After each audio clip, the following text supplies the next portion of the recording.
Dapatkan motivasi hidup untuk raih sukses sejati dalam Smart Motivation. Smart Motivation bersama Eloy Zaluhu, the one and only theocentric motivator, sales training, expert and performance consultant. Selamat mengikuti. Selamat malam Smart Listener, bergerak bersama Pulihkan Indonesia. Bagaimana kabarnya di malam hari ini? Semoga semua bisa berjalan dengan lancar, semua aktivitas selesai sesuai dengan yang sudah Anda targetkan di pagi hari tadi. Saya Anastasia Uli kembali menjumpai Anda dalam program Smart Motivation bersama dengan founder and master teacher of TML, Sales Training Expert, NLP License Practitioner, Team Alignment Facilitator, Organizational Culture Consultant, dan juga penggagas hashtag Virtual Selling Indonesia, serta hashtag Theocentric Financial Freedom, dan pastinya Director Capstone Asia Servitama dan juga CSA, Eloy Zaluhu. Ini saya menyapa good morning nih udah langsung aja ya.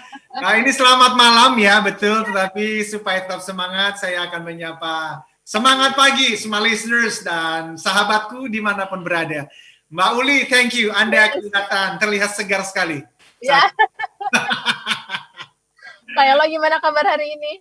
Alhamdulillah, puji Tuhan, semuanya sehat, aktivitas lancar, dan kita bersambung doa dengan semua sahabat, semua listeners ya, dan sahabat TML yang ada di luar sana yang sedang mendengarkan kita, juga semuanya sehat dan siap untuk malam ini kita diskusi sama-sama, Mbak Uli. Iya, betul sekali. Walaupun di awal minggu kemarin sempat ada kira-kira dilanjut apa enggak nih, PPKM lanjut apa enggak gitu ya, terjawab ternyata dilanjut sampai 16 Agustus. Itu tidak membuat kita menjadi semakin kendor ya, Pak Elo ya. Yes, betul, ya.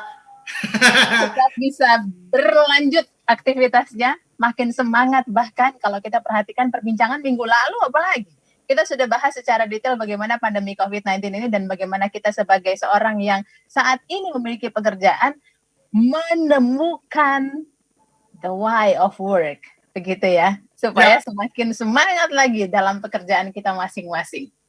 Pak Eloy, boleh diinformasikan dulu untuk smart listener yang mungkin hari ini baru bergabung, sementara hari ini kita sudah bagian yang kedua. Gini. Right. Bagian yang kedua dari bab 13. Ya, jadi Mbak Uli, smart listeners dan sahabat TML dimanapun berada, ini adalah highlight dari buku yang saya tulis, yang terbit baru-baru ini, judulnya An Invitation to TML, Theocentric Motivation and Leadership, dan khusus malam ini kita menyambung pembicaraan kita minggu lalu, yaitu tujuan kerja. Ya, minggu lalu kita sudah menyimpulkan ya Mbak Uli, sesuai dengan pembelajaran dari number one management gurus, ya, Profesor Dave Ulrich, bersama dengan ahli psikologi Wendy Ulrich, berarti istrinya Pak Dave Ulrich. Ini dua orang yang sangat hebat dan sangat terkenal di dunia. Mereka menyimpulkan dalam salah satu buku yang mereka tulis yang judulnya The Why of Work, persis seperti tema kita malam ini. Nah, mereka mengatakan ini khususnya kepada para supervisors, managers, sampai level direksi, level pemimpin, pemilik perusahaan. Pertanyaannya adalah, ketika kita punya anggota tim itu nggak perform, ya, mulai loyo, apalagi di tengah-tengah pandemi, krisis multidimensi, kita bekerja dari rumah. Aduh, kayaknya mereka nggak memberikan yang terbaik ya. Kenapa sih mereka pada males? Kenapa sih nggak kerja keras? Mereka mengatakan begini, sebelum Anda bertanya kenapa anggota tim saya kurang antusias, kurang keras, kurang perform, tanyakan dulu mengapa sih orang-orang ini bekerja? Karena alasan atau tujuan seseorang bekerja, Mbak Uli, menentukan tingkat produktivitas dan kinerjanya. Which is so important. Itulah sebab kenapa kita perlu membahas ini. Jangan-jangan ada yang mendengarkan kita dari rumah dan bertanya, iya ya bro, gue udah seminggu ini kayaknya gue malas banget kerja. Apa yang hilang ya? Mungkin yang hilang adalah tujuannya hilang. Mhm. Dulu kita mengejar uang, sekarang ternyata dikurangin 40%. Gajinya dikurangin karena perusahaan lagi, aduh berat bener ini sekarang. Atau enggak Pak, di tempat kami enggak dikurangin, justru Pak ada kenaikan 10%. Alhamdulillah. Tetapi kenapa ya Pak? Tetap aja tuh gue merasa kok lemes aja ya, nggak semangat kayaknya kerja. Apa bosen kali gue di rumah WFH terus? Oh, apa yang kita bahas malam ini harapan saya menjadi jawaban. Seperti itu, Mbak Uli. Oke, jadi kalau misalnya alasan kenapa kita bekerja memang hanya sebatas uang, ketika ada pengurangan gaji karena kondisi yang memang tidak ada yang mau kondisi ini terjadi, maka semangat kita kayaknya juga akan berkurang juga gitu ya. Ya bener dong, kalau kita kerja sekedar mencari uang dan yang kita cari itu ternyata nggak dapat sesuai dengan harapan, maka kita jadi kecewa dan kekecewaan itu automatically membawa kita jadi malas bekerja. Ya, kita tidak mengharapkan itu. Itulah sebab di tengah-tengah pandemi, ya PPKM seperti ini kita pinginlah membangkitkan semangat teman-teman. Walaupun bekerja dari rumah, nggak ada orang yang ngeliat, dan apalagi teman-teman sales berpikir jualan kemana bro? Ini ekonomi lagi begini. Well, saya selalu mengatakan begini, Anda dan saya tidak dinilai dari hasil akhirnya. Anda dan saya dinilai dari kerja terbaik yang Anda berikan setiap saat. Itu kan itu yang Mbak Uli yang dituntut dari kita. Tuhan juga menuntutnya kan bukan hasil, Mbak. Yang dituntut adalah setia lakukan yang terbaik setiap waktu. Itu Mbak Uli. Setia dalam prosesnya begitu ya. Siap. Siap. Nanti kita lanjut lagi Pak Eloy. Pak Eloy akan menyampaikan poin-poin penting smart listener bagaimana kita bisa memiliki pandangan yang tepat mengenai dunia pekerjaan yang sekarang kita tekuni begitu. Silakan Anda bisa bergabung bersama kami lewat line SMS atau WhatsApp kami ke nomor 0812 11 12 959. Anda juga bisa bergabung lewat live YouTube kami yang sekarang juga sedang live di sana di Radio Smart FM. Kami akan kembali setelah jeda.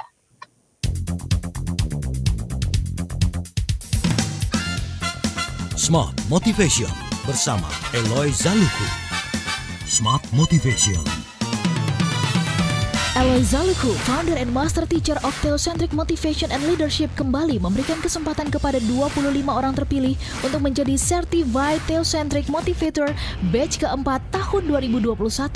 Jadilah Theocentric Motivator and Professional Sales Trainer dengan konsep latihan yang menggabungkan pemahaman spiritual dengan ilmu motivasi dan strategi penjualan yang tepat. Dilatih langsung Master Teacher Eloy Zaluku. Dapatkan sertifikasi dan legalitas untuk mengajarkan materi pelatihan Theocentric Motivation and Rev Sales Principles di seluruh Indonesia dengan peluang penghasilan hingga 25 juta rupiah per satu hari training bahkan lebih. Pelatihan dilaksanakan di Jakarta, Jumat dan Sabtu 17 sampai 18 September 24 hingga 25 September 2021. Dapatkan penawaran khusus terbatas hanya untuk batch keempat tahun 2021.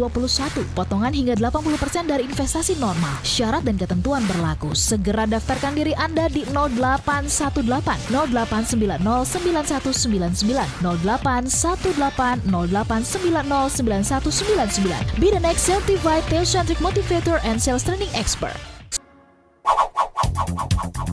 Kembali Anda simak dalam Smart Motivation bersama Eloy Zaluku. Smart Motivation. Terima kasih Anda masih bersama kami Smart Listener dalam perbincangan kita di Smart Motivation kali ini.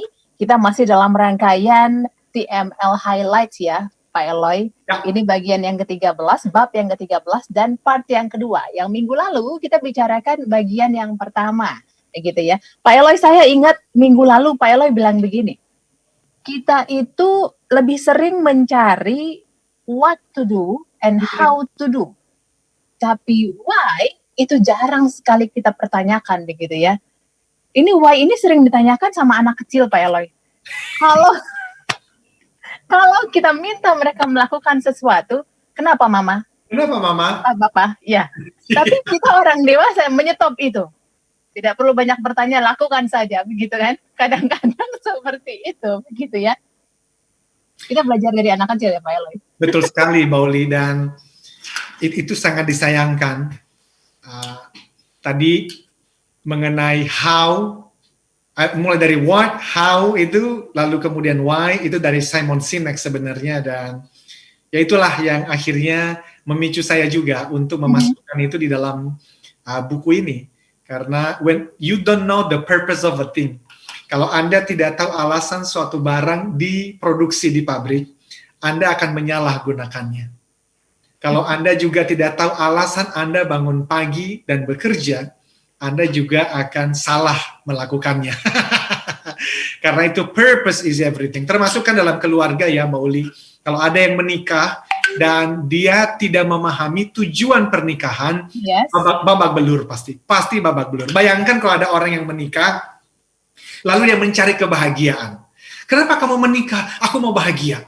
Oh, emang sekarang kamu sendirian gak bahagia? Ya enggak lah bro, ini sekarang gue sepi terus gimana? Ya nanti kalau aku udah menikah, ya berarti aku selalu ada temennya.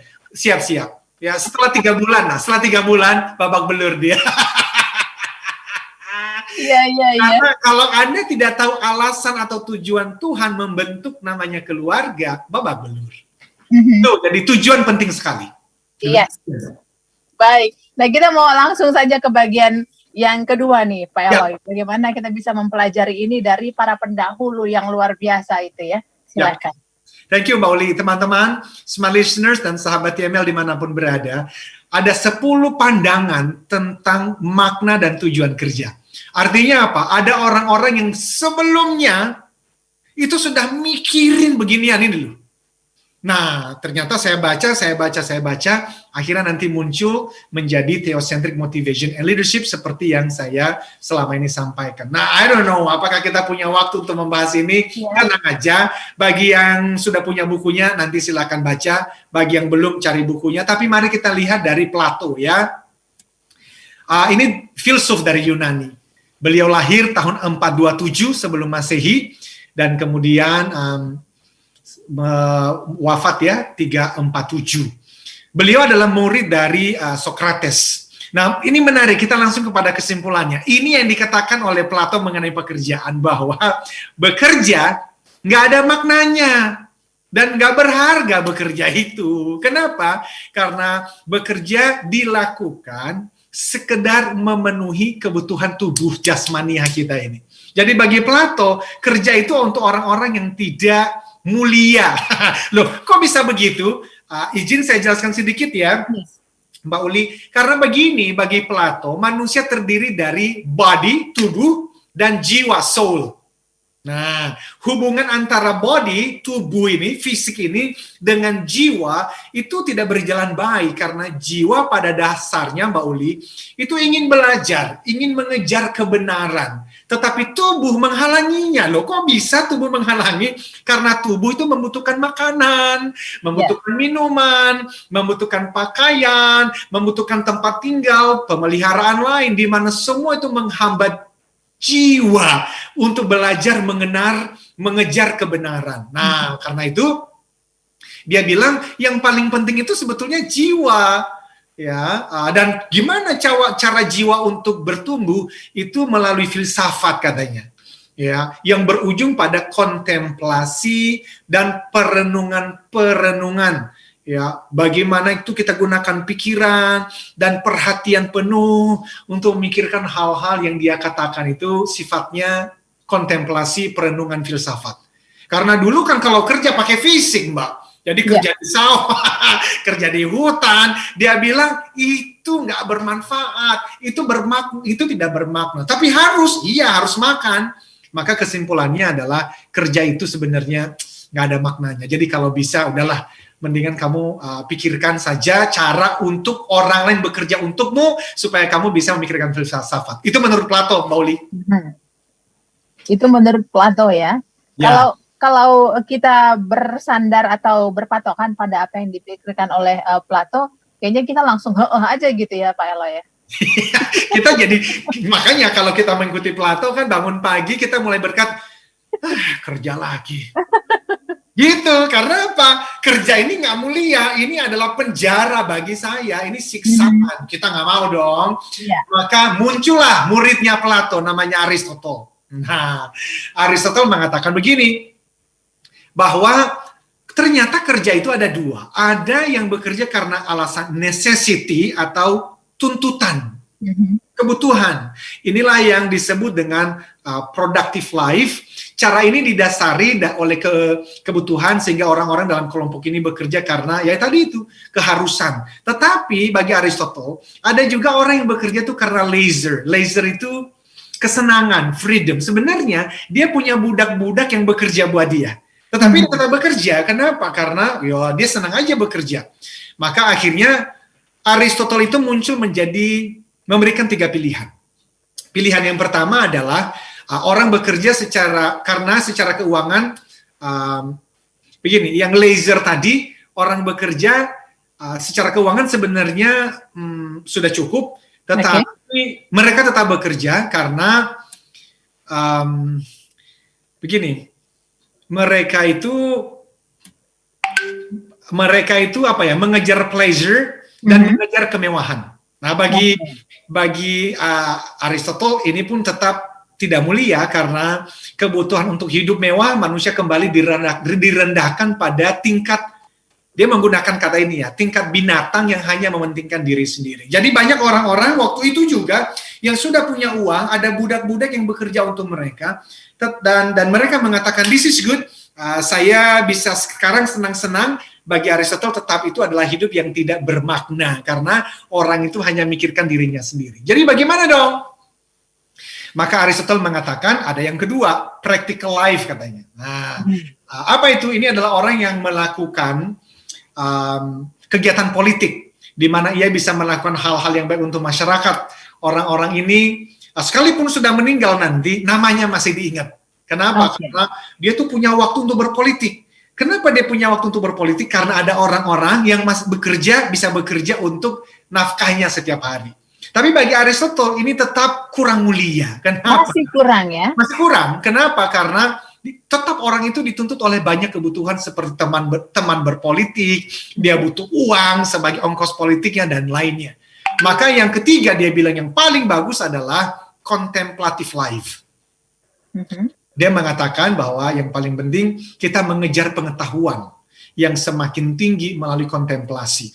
Nah, Mbak Uli, yang saya sampaikan ini, saya berharap smart listeners sudah mulai memahami bahwa dulu ada orang-orang yang berpikir dualisme, bahwa kerja itu kurang mulia, berpikir, kontemplasi, perenungan, menggunakan pikiran, itulah yang lebih mulia. Nah, nanti kita akan lihat, semakin lama ini semakin berkembang, sampai akhirnya muncul orang-orang mengatakan, no, tidak begitu cara berpikirnya. Setiap detik dari hidup kita bisa bermakna jika, dan hanya jika. Nah, itulah malam ini yang kita mau sampaikan, jika dan hanya jika apa. Nah, itu Mbak Uli. Oke, siap. Nanti kita lanjut lagi nih, Smart Listener. Kalau Anda mau bergabung dalam perbincangan ini, silahkan. Boleh saja ya Pak Eloy, lewat SMS dan juga WhatsApp kami 0812 11 12 959. Sekarang pekerjaan yang sedang Smart Listener tekuni, kalau ada pertanyaan seperti ini, apakah Anda menyukai pekerjaan yang Anda tekuni? Apakah Anda mengerjakannya dengan suka? Menyukai pekerjaan ketika ditanya dan dijawab dengan suka, tapi ketika kita kerja ternyata tidak suka, kan beda ya Pak Eloy. Ketika ditanya, oh ya saya suka, tapi ketika kita lihat dalam mengerjakan, kan bisa kelihatan ya orang suka apa enggak begitu dengan pekerjaannya, begitu kan ya. Muaranya pada itu nanti atau lebih dari itu. Kalau kemarin kita bicara mengenai beyond money, gitu ya. Nah, kalau bisa dibilang output dari orang yang memang bekerja dengan tujuan yang sudah mereka dapatkan beyond money, apakah nanti outputnya mereka mengerjakan pekerjaan mereka dengan luar biasa sukanya, walaupun gajinya dipotong? Berat bener. Ya. Baik. Kita akan lanjut lagi Pak Eloy di sesi ketiga, Smart Listener. Masih kami nantikan untuk Anda bisa bergabung. Untuk yang sudah bergabung bersama kami, terima kasih. Nanti kami bacakan respons dari Anda. WhatsApp SMS 0812 11 12 959. Channel YouTube kami di Radio Smart FM. Kami akan kembali setelah yang berikut.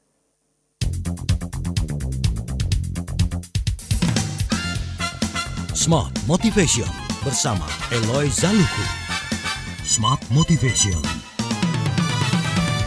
Hai friends, apakah pernah mendengar tentang TML atau Theocentric Motivation and Leadership? TML hadir menolong individu untuk menemukan tujuan hidup dan potensi terbaiknya, sehingga berkarya dengan penuh gairah, dilatih menjadi pemimpin terbaik di bidang masing-masing agar menghasilkan buah termanis hingga 10 kali lebih baik demi kesejahteraan bersama.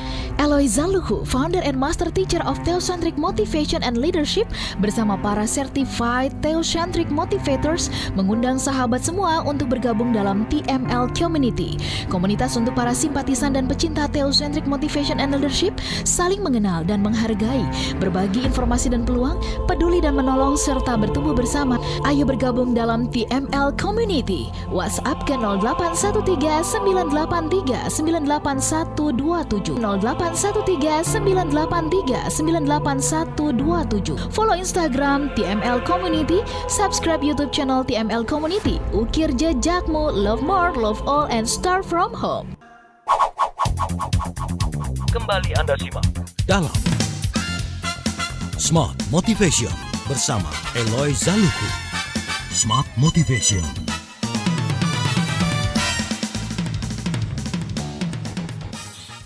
Kita lanjutkan perbincangan kali ini di Smart Motivation, Smart Listener. Untuk Anda yang baru bergabung bersama kami mau sapa dulu Anda yang ada di Surabaya, Yogyakarta, lalu juga yang ada di Medan, Balikpapan, Palembang, Banjarmasin, Makassar, lalu Manado, Pekanbaru.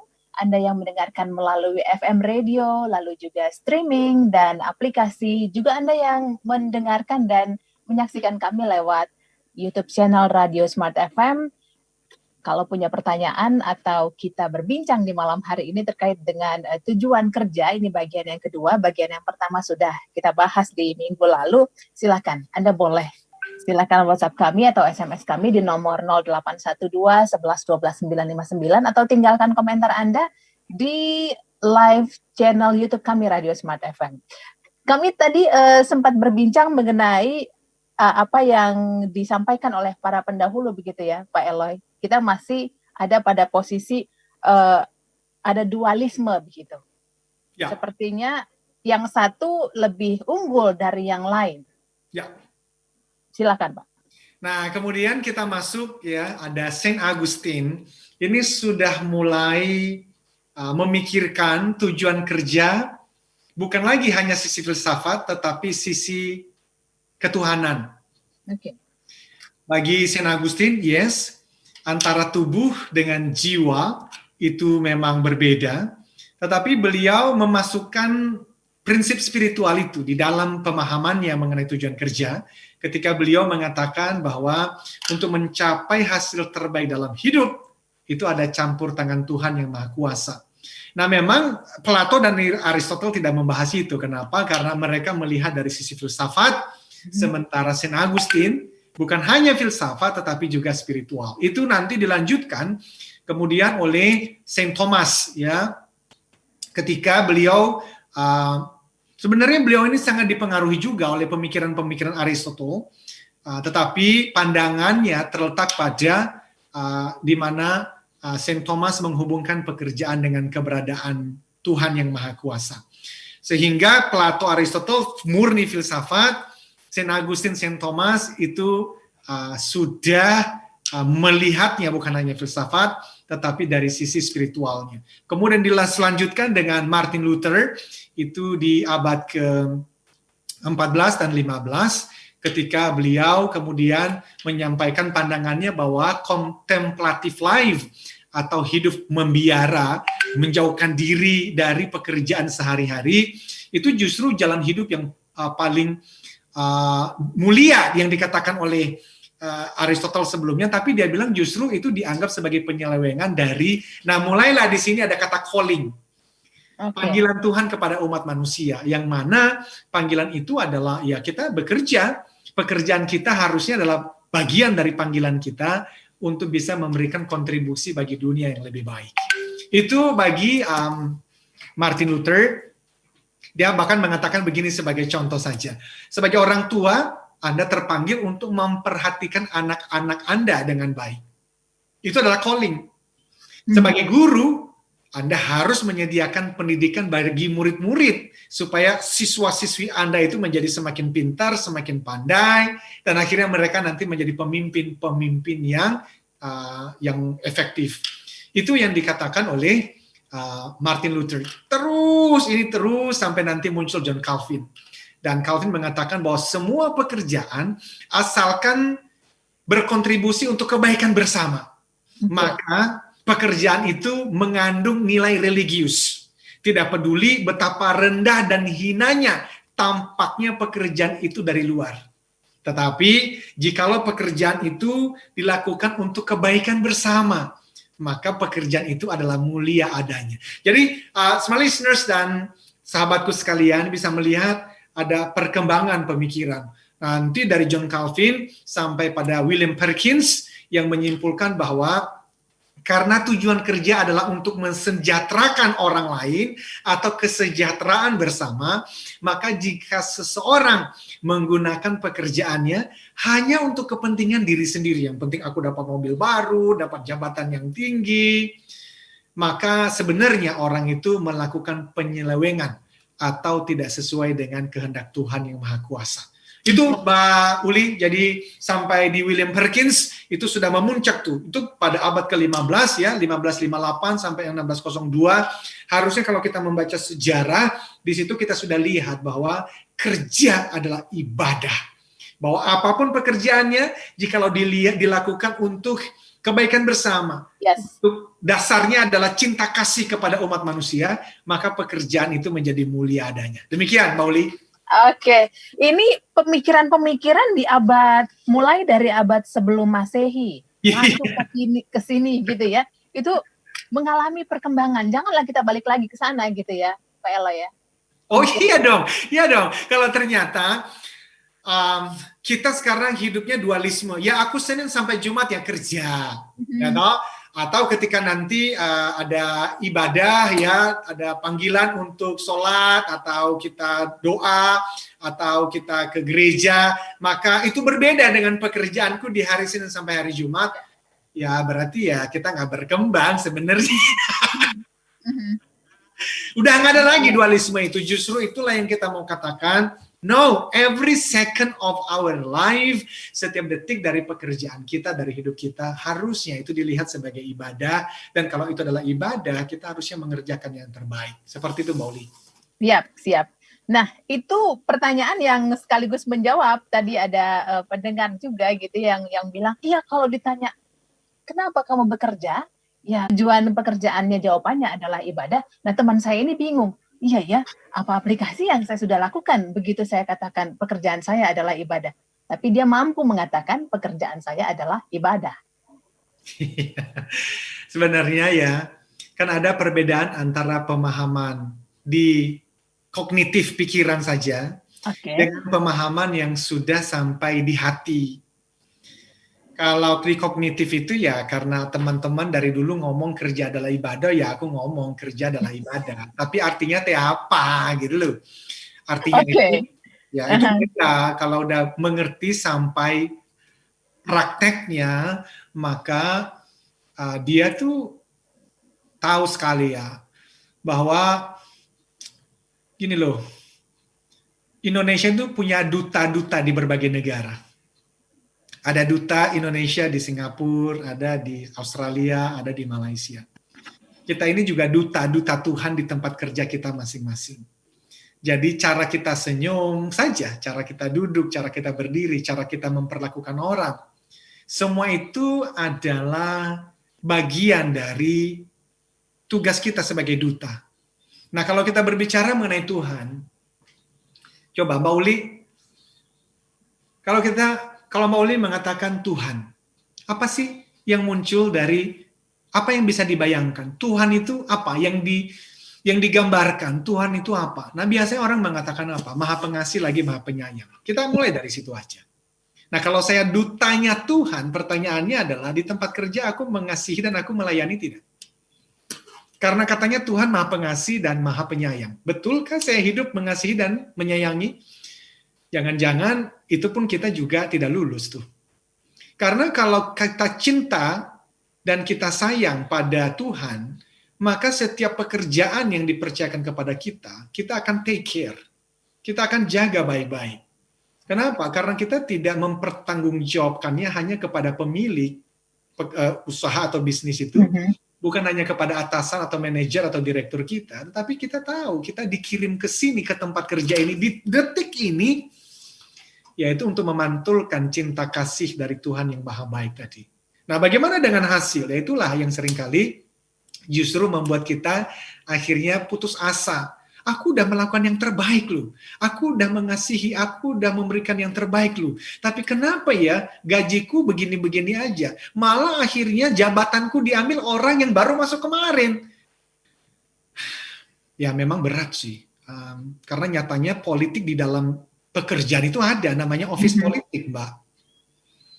Sehingga kalau iman kita pas-pasan, ya nggak tahan lama sih. Memang akan tahan lama. Kita akan kembali lagi di dalam arus perpolitikan itu, dan kita hanya punya dua pilihan, seakan-akan hanya dua pilihan. Yang pertama adalah, aku nyerah deh, aku keluar aja. Atau yang kedua, ya udah aku tetap di sini, karena nyari kerja juga susah, tapi aku kerjanya malas-malesan. Kita lupa bahwa kita masih punya alternatif ketiga. Apa itu? Aku lakukan yang terbaik, hasilnya Tuhan berikan yang terbaik tepat pada waktunya. Nah itulah kira-kira iman. Seperti itu, Mbak Uli. Oke, terima kasih. Semoga bisa membantu Smart Listener. Lakukan bagian kita dengan maksimal, begitu ya. Lakukan bagian kita dengan lebih baik. Terima kasih untuk yang sudah bergabung lewat SMS dan juga WhatsApp. Begitu juga yang bergabung bersama kami melalui channel YouTube kami, Radio Smart FM. Bang Jos, kerja itu ibadah, siap. Nanti kami bagikan lagi informasinya supaya makin semangat kita bagaimana bisa menemukan the why of work. Dan ini bagian yang kedua. Kami akan kembali, Pak Eloy, kita jeda dulu ya. Siap. Kita kembali di sesi terakhir. Smart Listener, silakan bergabung bersama kami, masih kami nantikan. Masih ada waktu di 0812 11 12 959.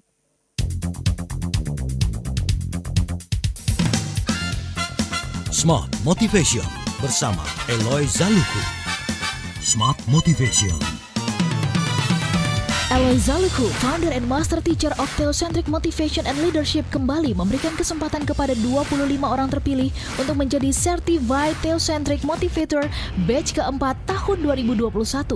Jadilah Theocentric Motivator and Professional Sales Trainer dengan konsep latihan yang menggabungkan pemahaman spiritual dengan ilmu motivasi dan strategi penjualan yang tepat. Ganti langsung Master Teacher Eloy Zaluku. Dapatkan sertifikasi dan legalitas untuk mengajarkan materi pelatihan Theocentric Motivation and Rev Sales Principles di seluruh Indonesia dengan peluang penghasilan hingga 25 juta rupiah per satu hari training bahkan lebih. Pelatihan dilaksanakan di Jakarta, Jumat dan Sabtu 17 sampai 18 September 24 hingga 25 September 2021. Dapatkan penawaran khusus terbatas hanya untuk batch keempat tahun 2021. Potongan hingga 80% dari investasi normal. Syarat dan ketentuan berlaku. Segera daftarkan diri Anda di 0818 0890 9199 0818 0818-0890-9199. Be the next certified Theocentric Motivator and Sales Training Expert. Kembali Anda simak dalam Smart Motivation bersama Eloy Zaluku. Smart Motivation. Masih bersama kami Smart Listener dalam Smart Motivation. Kali ini kita berbincang mengenai the why of work bagian yang kedua, tujuan kerja bagian yang kedua dari TML Highlights. Ini sudah ada di bab yang ke-13.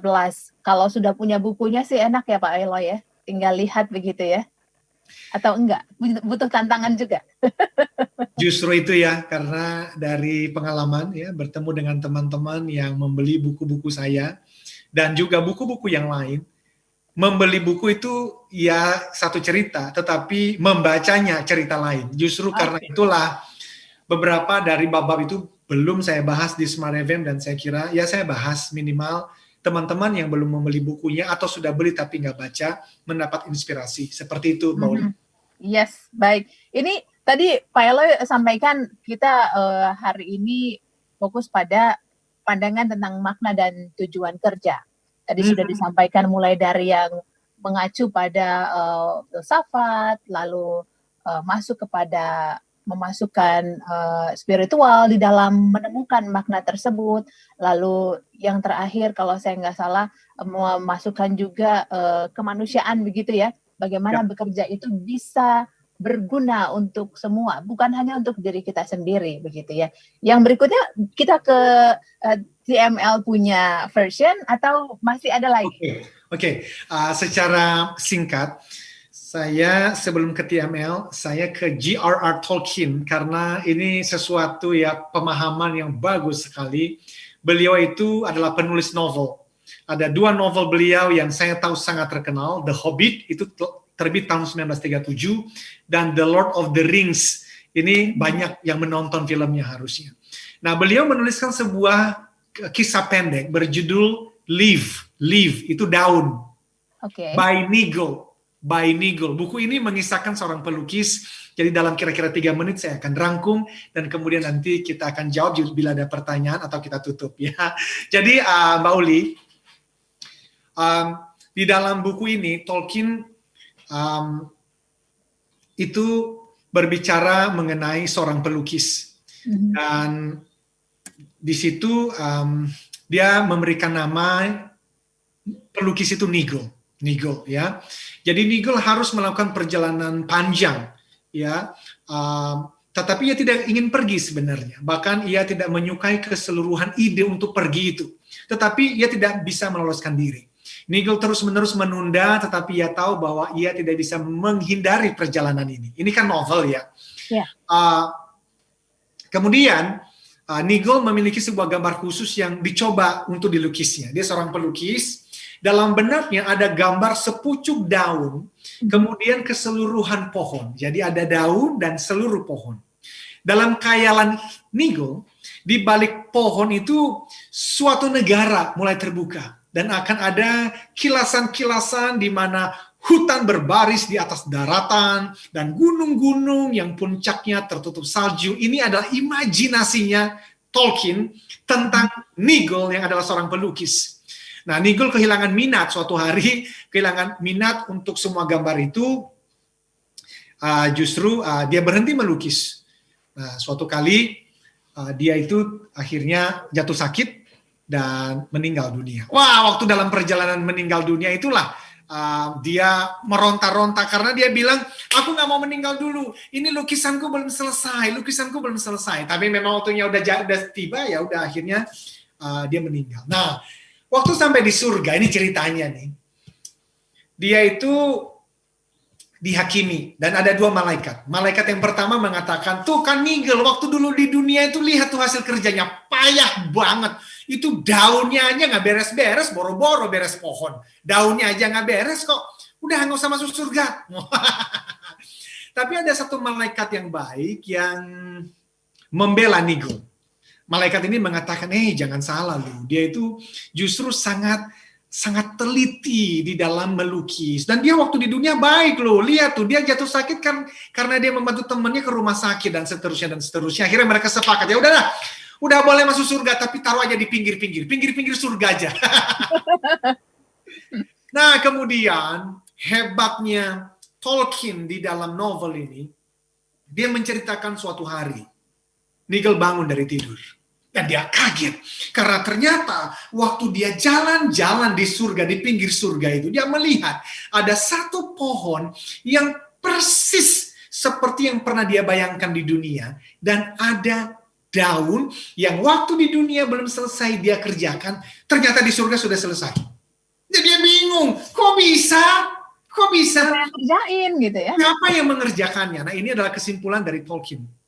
Bahwa jikalau engkau mengerjakan pekerjaan di bumi dengan sungguh-sungguh hati, walaupun tidak sampai selesai, hasil kerjamu nanti ada di kekekalan.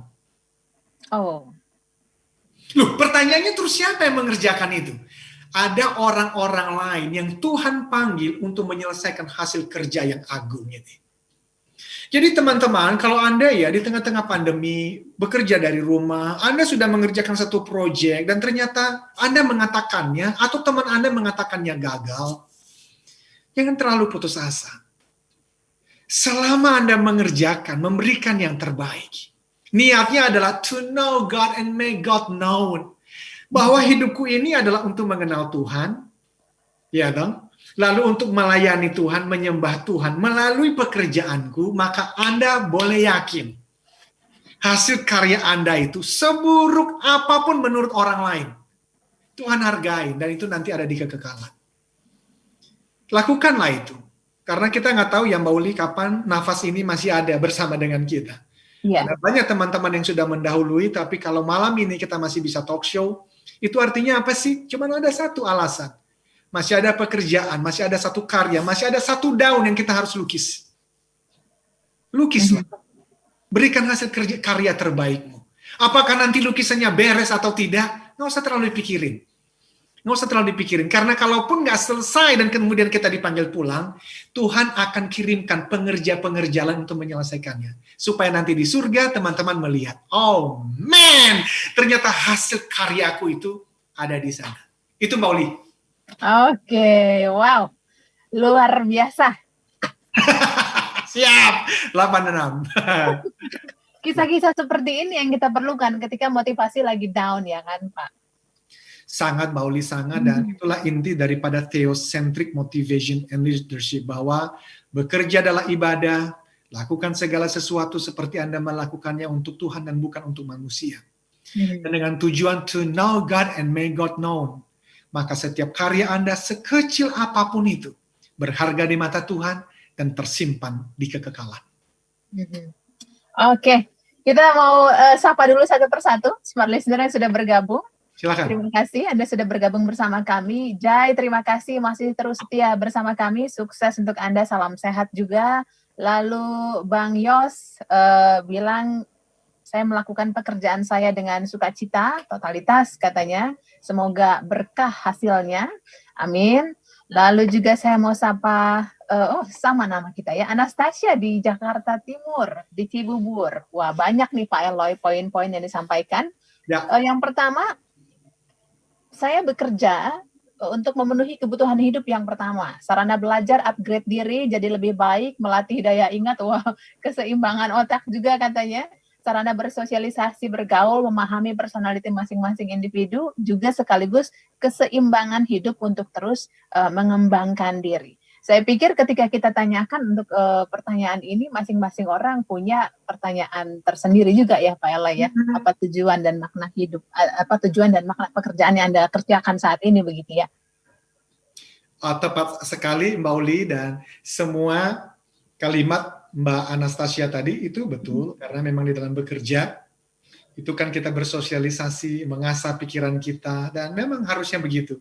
Namun, gini loh, kalau ditanya, kenapa kamu bekerja? Aku bekerja untuk mencari uang. Kenapa kamu mencari uang? Supaya aku bisa sekolahkan anak-anak. Kenapa kamu sekolahkan anak-anak? Ya supaya dia menjadi orang yang sangat hebat dan nanti bisa sekolah di universitas terbaik. Kenapa kamu inginkan? Kalau semua ini ditanya-tanyakan, mulai kelihatan kok value seseorang itu sebenarnya apa? Betulkah kerja adalah ibadah? Atau sebenarnya dia itu lagi mencari penghargaan untuk dirinya sendiri? Nah, kita nggak tahu. Yang saya lakukan adalah melalui pembelajaran Theocentric Motivation and Leadership, menantang diri saya sendiri, mengingatkan diri saya sendiri, dan mudah-mudahan menantang dan mengingatkan para pendengar bahwa sebenarnya di hati kita yang terdalam, kita tahu nggak tujuan kita hidup dan tujuan kita bekerja itu apa? Karena kalau tidak, hidup ini menjadi sesuatu yang tidak terlalu bermakna. Seperti itu sih, Mbak Uli. Baik, ini pertanyaan terakhir mungkin nih Pak Eloy, karena waktu semakin tipis. Pak Eloy, bagaimana dengan prinsip yang do what you like, do what you like and like what you do, do what you love kali ya, and love what you do begitu. Atau mungkin ada juga versi yang lain. Silakan Pak. Ya, jadi lakukan apa yang kamu suka atau yang kamu cinta gitu ya. Yes. Sebenarnya begini ya, ini butuh waktu untuk membahasnya. Di dalam Theocentric Motivation and Leadership ada 3P. Yang paling penting temukan dulu tujuannya, why-nya. Yang kedua adalah bicara mengenai potensi, talenta, atau kekuatannya. Baru yang ketiga adalah passion. Jadi purpose, potential, dan passion. Seseorang kalau udah tahu tujuan dia bangun pagi, dia hidup, dia bekerja, dia memimpin, dia berkeluarga, lalu dia mengerjakan sesuatu sesuai dengan potensinya, maka orang ini akan do what he loves, do what he likes. Dia mengerjakan apa yang dia suka, dia mengerjakan apa yang dia cinta. Tetapi Mbak Uli, sayangnya tidak semua orang seberuntung itu gitu loh untuk langsung menemukan bidang tersebut. Dan banyak orang yang akhirnya itu jadi pelin-pelan gitu dalam hidup, mengerjakan sesuatu 3 bulan, pindah ke tempat lain lagi 3 bulan. Dan alasannya dia bilang, gue gak mencintai apa yang gue kerjakan ini. Yang seringkali saya justru sedih mendengar itu. Oleh karena apa? Jangan-jangan kamu tidak mencintai karena kamu belum komitmen untuk memberikan yang terbaik. Nah, ini saya ulang, ini penting. Khususnya kepada teman-teman millennials, Gen Z, yang sebetulnya itu pintar-pintar tapi tidak terkondisikan, tidak terbiasa membangun ketekunannya dalam satu bidang. No, cinta itu bisa dibangun. Kecuali kalau Anda itu sudah 3-4 tahun mengerjakan sesuatu, sudah memberikan yang terbaik, dan Anda merasa gelisah. Setiap bangun pagi dan Anda merasa, gue gak suka pekerjaan ini, valid. Untuk Anda mengatakan, I don't belong here. Saya cocok. Tapi kalau baru 3 bulan, baru juga 9 bulan, lalu pindah dan ditanya, what's happened? Apa yang terjadi? Dan dia jawab, gue gak suka bro. Siap. Pak Eloy memang butuh waktu banget untuk ngomongin yang itu ya. Ini kita sudah harus selesai. Oh, siap. Perbincangan malam hari ini, terima kasih sudah bersama kami. Smart Listener juga terima kasih Anda sudah bersama kami. Saya Anastasia Uli. Saya Eloy Zalunggu. Katakan, yes I can. Keep the smile. Be the 10Xers.